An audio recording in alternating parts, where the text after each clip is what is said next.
সম্মানিত শিক্ষার্থীবৃন্দ, আসসালামু আলাইকুম। আমি মোহাম্মদ সোহেল রানা আপনাদের সকলকে স্বাগত জানিয়ে আজকের পাঠটি আমরা শুরু করতে যাচ্ছি। আজকে আমরা দ্বিতীয় পাঠ শুরু করব। তো সম্মানিত শিক্ষার্থীবৃন্দ, আমরা গতদিন দেখেছিলাম যে একটি অবজেক্ট ক্রিয়েট করেছিলাম এবং এই অবজেক্ট ক্রিয়েটের মাধ্যমে আমরা জুম টুলের ব্যবহারটা দেখেছিলাম যে আমরা জুম করে কিভাবে দেখব, আমরা এখান থেকে জুম লেভেলটা দেখতে পারবো বা ফিট উইন্ডো দিয়ে আমরা পুরো উইন্ডোটাকে দেখতে পারবো। দ্যাট মিনস আমরা যে স্টেজে যে কাজটা করব সেটাকে আমাদের প্রয়োজনের খাতিরে আমরা ছোট বড় করে দেখতে পারবো কিভাবে, সেটা আমরা দেখেছি। জুম টুলের ব্যবহারটা আমরা দেখেছি। এখন এখানে আমাদের বাই ডিফল্ট কিছু অবজেক্ট রয়েছে, যে অবজেক্টগুলো আমরা ড্রয়িং করতে পারি। দ্যাট মিনস ড্রয়িং টুল। যে কোনো অ্যানিমেশন করতে গেলে আমাদের অবজেক্টগুলোর প্রয়োজন হবে। বাই ডিফল্ট কিছু অবজেক্ট রয়েছে, সেই অবজেক্ট, যেমন একটা অবজেক্ট এখানে ড্রয়িং করি, রেক্ট্যাঙ্গেল। যে অবজেক্টগুলো রয়েছে অবজেক্টগুলোর নাম একটু বলি। প্রথমত যেটা আছে, আমরা এখানে একটু মাউস পয়েন্টার যদি চেপে ধরলে দেখবো যে আমাদের অবজেক্টগুলো সব বেরিয়ে আসছে। হিডেন অবস্থায় যেগুলো ছিল সবগুলো বেরিয়ে আসবে। একটা হচ্ছে রেক্ট্যাঙ্গেল টুল, একটা ওভাল টুল, একটা রেক্ট্যাঙ্গুলার প্রিমিটিভ টুল, একটা ওভাল প্রিমিটিভ টুল, একটা পলিস্টার টুল।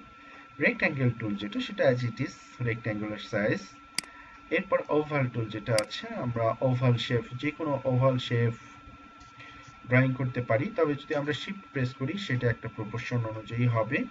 দ্যাট মিনস একটা কর্নার থেকে সেটা ড্র হবে। আর যদি অল্ট প্রেস করি তাহলে সেটা সেন্টার থেকে হবে। সেটা সেন্টার থেকে আমরা যেদিকে যেভাবে চাই সেভাবে করতে পারবো। সেটা যদি আমাদের ডিম্ব সাইজ দরকার বা যেরকম সাইজ দরকার সেরকম সাইজ আমরা করতে পারবো। এরপরে প্রিমিটিভ রেক্ট্যাঙ্গেলের একটা বড় বৈশিষ্ট্যটা হচ্ছে যে আমরা যে কর্নারগুলো আছে রেক্ট্যাঙ্গেল অপশন থেকে, আমরা এখানে তাদের প্রপার্টি দিয়ে, দ্যাট মিনস প্রপার্টি একটু দিয়ে দিলাম, কর্নার রেডিয়াসটা আমরা ফিক্সড করতে পারবো প্রিমিটিভ রেক্ট্যাঙ্গেল থেকে। দেখেন, রাউন্ডেড রেক্ট্যাঙ্গেল, এক কথায় আমরা যে রাউন্ডেড কর্নারগুলো একটু রাউন্ডেড করে দেওয়া, সেটা হচ্ছে প্রিমিটিভ রেক্ট্যাঙ্গেল নিয়ে আমরা কাজ করি। নর্মালি যদি আমি এখান থেকে শুধুমাত্র রেক্ট্যাঙ্গেলটা সিলেক্ট করে নেই, সেই ক্ষেত্রেও আমাদের প্রপার্টিজ অপশন, আমি বলেছিলাম যে আমাদের অনেকগুলো প্যালেট আছে, যে প্যালেটগুলো আমাদের কাজের সহযোগিতা করবে।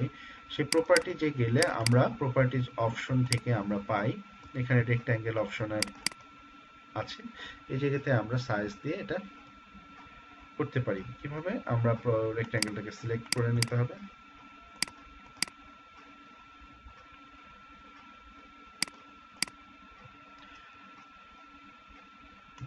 মূলত আমরা ড্রয়িং করার সময় প্রপার্টিটা দিয়ে দিলেই, দ্যাট মিনস যে প্রপার্টি দেওয়া আছে, এখন যদি আমরা ড্র করি সেক্ষেত্রে আমরা রাউন্ডেড রেক্ট্যাঙ্গেলটা পাই।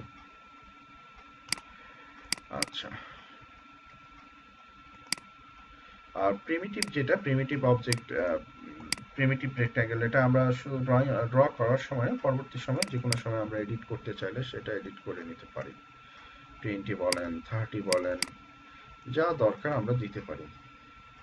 ঠিক আছে, এখানে দেখেন একটা লক কর্নার রেডিয়াস কন্ট্রোলস আছে। এটা আমরা যদি অফ রাখি, দ্যাট মিনস এখন দেখা যাচ্ছে যে অফ করে দিলে, যেটাকে আমরা ধরে, যে কোনো একটাকে ধরে আমরা এডিট করতে চাই, সেটাকে আমরা এভাবে করে দিতে পারি। দ্যাট মিনস আমরা আমাদের নিজেদের মতো করে কোনো শেপ ড্রয়িং করতে চাইলে, রাউন্ডেড করতে চাইলে, মূলত আমাদের রেক্ট্যাঙ্গেল যেটা থাকে 4টা কর্নার নিয়ে থাকে, 4টা কর্নার, যে কোনো কর্নারকে আমরা একটু রাউন্ডেড করে দিতে চাচ্ছি, সেই ক্ষেত্রে আমরা শুধু একটা পোর্শন আমরা অংশ করে দিতে পারি। যদি অন্যটা না চাই তাহলে আমরা এখান থেকে সেটাকে বন্ধ করে রাখতে পারি। ঠিক এরকম ভাবে। আমার মনে হয় যে আপনাদের বিষয়টি পরিষ্কার হয়ে গেছে। এরপরে যেটা আছে ওভাল প্রিমিটিভের ক্ষেত্রে আমরা ড্র করলাম, তারপরে দেখেন আমরা যে কোনো অর্ধেক দরকার, হাফ দরকার, বা যতটুকু আমাদের দরকার আমরা এখান থেকে সেটাকে এডিট করে নিতে পারছি।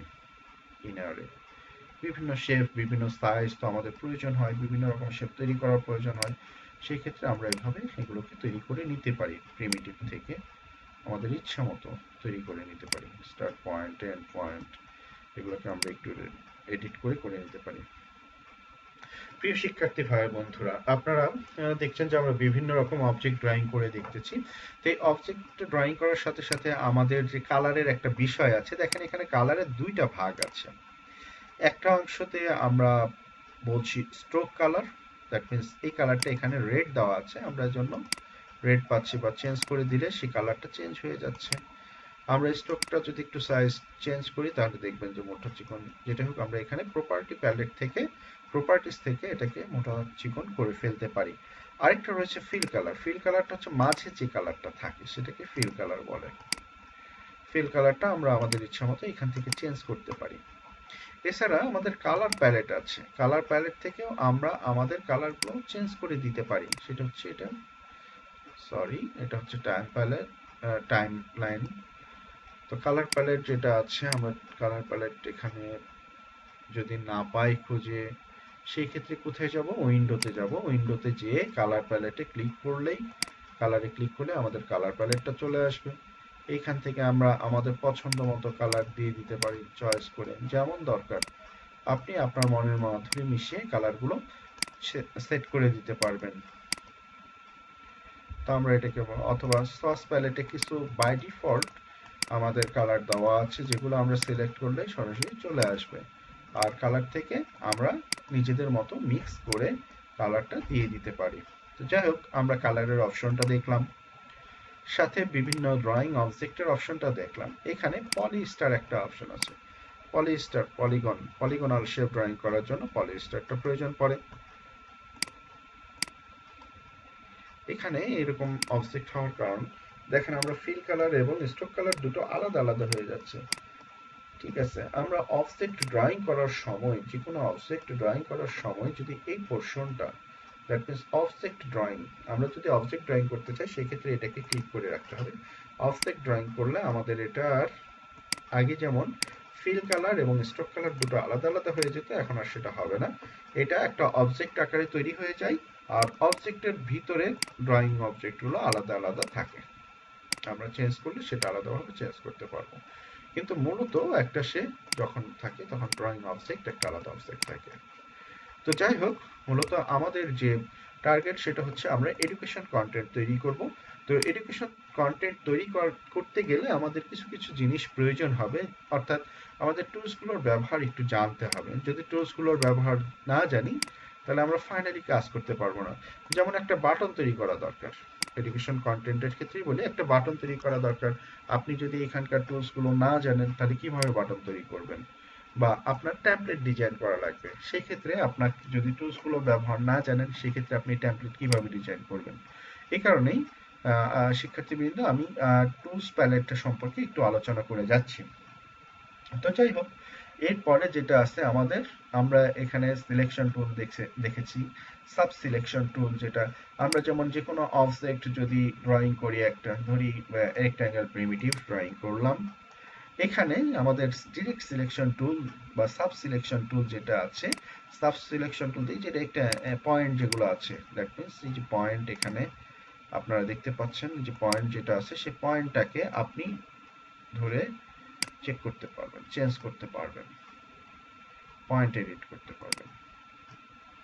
ঠিক আছে, অথবা আমরা এই যে পেন টুল যেটা আছে, এখানে পেন টুল তো আমি দেখাইনি, এখন আমি পেন টুলে আসতেছি, অবজেক্টে থাক। পেন টুল দিয়ে আমরা যে কোনো ধরনের অবজেক্ট আমরা তৈরি করতে পারবো আমাদের মতো করে। দেখুন, একটা শেফ আমি জাস্ট ড্র করছি, জাস্ট একটা শেফ, যে কোনো ধরনের শেফ আপনি যেমনটি চান, যে কোনো শেফ আপনি ড্রয়িং করতে পারবেন। পেন টুল দিয়ে আপনি আপনার মতো করে শেফ ড্রয়িং করতে পারবেন। আপনি যে কোনো ধরনের শেফ ড্রয়িং করতে পারবেন, যেটাই চান না কেন, পেন টুল দিয়ে আপনি ড্রয়িং করতে পারবেন। এখানে অ্যাড অ্যাঙ্কর পয়েন্ট আছে, যে দ্যাট মিনস যে যে শেপগুলো আপনি তৈরি করছেন মনে হচ্ছে যে এখান থেকে একটা পয়েন্টস অ্যাড করা দরকার, এই অ্যাড কেন করবেন? সেটাকে আপনি এডিট করার জন্য। এই যে তখন আমাদের ডিরেক্ট সিলেকশন টুল যেটা আছে বা সাব সিলেকশন টুল যেটা আছে, সেই সাব সিলেকশন টুল গুলো কাজে লাগবে। টুলকে কাজে লাগিয়ে আমরা বিভিন্ন পয়েন্ট ধরে ধরে এডিট করতে পারবো যেভাবে দরকার। এখানে আরেকটা যেটা আছে, যে আমরা ডিলিট অ্যাঙ্কর পয়েন্ট আছে, অ্যাঙ্কর পয়েন্ট যেগুলো অ্যাড করেছি সেগুলোকে আমরা ডিলিট করে দিতে পারি, যে আমাদের প্রয়োজন নেই সেটাকে অ্যাড করে দিতে পারি। ঠিক আছে, এই হলো অবস্থা। যাই হোক, পেন টুল,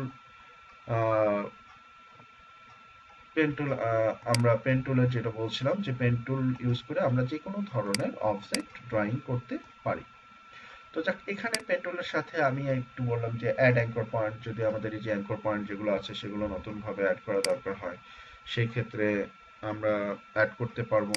আবার ডিলিট অ্যাঙ্কর পয়েন্ট যেটা আছে আমাদের কাজের ক্ষেত্রে এগুলো কাজ করবে আর কি। যে কোনো অবজেক্ট একটা ড্রয়িং করেছি, আমার নতুন অ্যাঙ্কর পয়েন্ট অ্যাড করা দরকার, তখন আমি এটাকে অ্যাড করতে পারবো। আবার এখান থেকে অ্যাঙ্কর পয়েন্ট একটা বাদ দেওয়া দরকার, সেই ক্ষেত্রে আমরা এটা দিতে পারবো।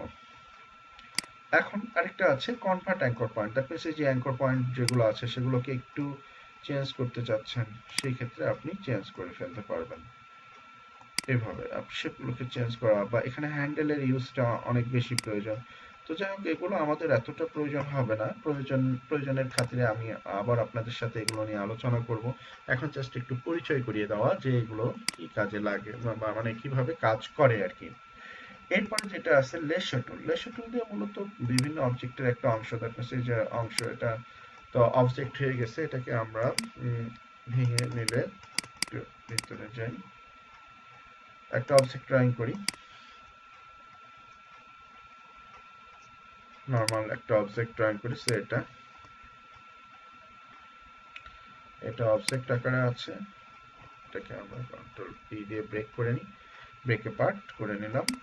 এখন সে এই অংশটুকু আমি চাচ্ছি না, বা আমার একটা অংশ দরকার নেই, এটুকু কেটে দেওয়া। লেসো টুল, লেস লেস তো জানেন, সে লেসো টুল দিয়ে আপনি অংশটুকু, যে অংশটুকু দরকার সেটুকু সিলেক্ট করতে পারবেন। এটা মূলত লেসো টুলের কাজ।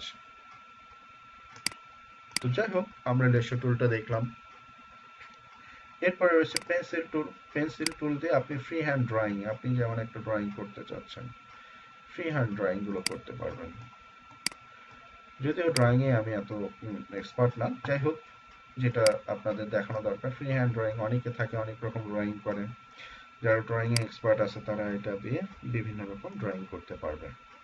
তো এখানে যেটা আছে, কোনো অবজেক্ট ড্রয়িং করতে হলে আপনাকে ক্লোজ পাথ বা ওপেন পাথ একটা বিষয় আছে।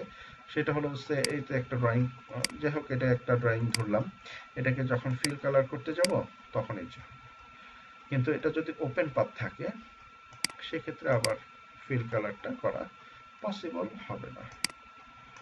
দেখেন, এখন কিন্তু ফিল কালারটা করা পসিবল হচ্ছে না। এটাকে যদি ক্লোজ পাথ করে দিই, দ্যাট মিনস এটা সহ একটু করে দিই, তখন যদি আমি ফিল করি ফিল কালারটা হবে। এই যে ক্লোজ পাথের ক্ষেত্রে আমাদের ফিল কালার হবে, কিন্তু ওপেন পাথ, এই যে এখানে ক্লিক করছি বাট ফিল হচ্ছে না। কেন ফিল হচ্ছে না? তার কারণ এখানে পাথটা ওপেন আছে। তো ওপেন পাথ থাকলে সেটা ফিল হয় না।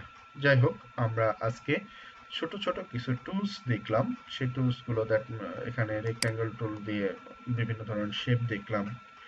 এরপরে যেটা আছে লেসো টুল দিয়ে যে কোনো অংশ আমরা সিলেক্ট করার অংশটুকু দেখলাম। এরপরে পেন্সিল টুলটা দেখলাম, পেন্সিল টুল দিয়ে আমরা ফ্রি হ্যান্ড ড্রয়িং করতে পারি। আমি জানি যে আপনারা যারা কাজ শিখবেন, কাজ করবেন, তারা অনেকেই ফ্রি হ্যান্ড ড্রয়িং করতে পারবেন। তো যাই হোক, যারা পারবেন না তাদের জন্য আমরা পরবর্তীতে আরো এটা নিয়ে বিশদভাবে আলোচনা করব। তো এটা ফ্রি হ্যান্ড ড্রয়িং এর জন্য। তো এডুকেশন কন্টেন্ট তৈরি করতে গেলে আমাদের কিছু সিনারি ড্রয়িং করা লাগবে, যেগুলো যারা, এগুলো মূলত আমাদের আর্টিস্ট যারা থাকে তারা করে দেয়। আর যারা নিজেরাই করতে পারবেন তারা তো কথাই নেই, আপনারা অবশ্যই এটা ইউজ করতে পারবেন। তো যাই হোক, পেন্সিল টুল যেটা দেখলাম, পেন্সিল টুল দিয়ে আমরা ফ্রি হ্যান্ড ড্রয়িং করতে পারছি। তারপরে পেন ব্রাশ টুল আছে, পেন ব্রাশ টুল দিয়েও ফ্রি হ্যান্ড ড্রয়িং, মানে যেমন ইচ্ছা, জাস্ট যে আপনি ক্লিক করেই আপনার ইচ্ছা মতো ড্রয়িং করতে পারবেন ব্রাশ টুল দিয়ে। স্প্রে টুল আছে স্প্রে করার জন্য, যে কোনো ধরনের স্প্রে। সম্মানিত শিক্ষার্থীবৃন্দ, প্রত্যেকটারই কিন্তু একটা প্রপার্টি আছে, property, properties, that means properties palette যেটা আছে, সে প্রপার্টিজ প্যালেট থেকে আমরা প্যারামিটারগুলো কিন্তু চেঞ্জ করে নিতে পারি, এবং প্যারামিটার চেঞ্জ করে নিয়ে আমরা আমাদের মতো করে তৈরি করতে পারি। তো যাই হোক, আমরা আজকে আর বেশি দূর আগাবো না, আজকে এই পর্যন্তই। পরবর্তী পার্ট দেখার জন্য, পরবর্তী পার্ট দেখার আমন্ত্রণ রেখে আপনাদের সকলকে ধন্যবাদ জানিয়ে আজকে আমি এখানেই শেষ করছি।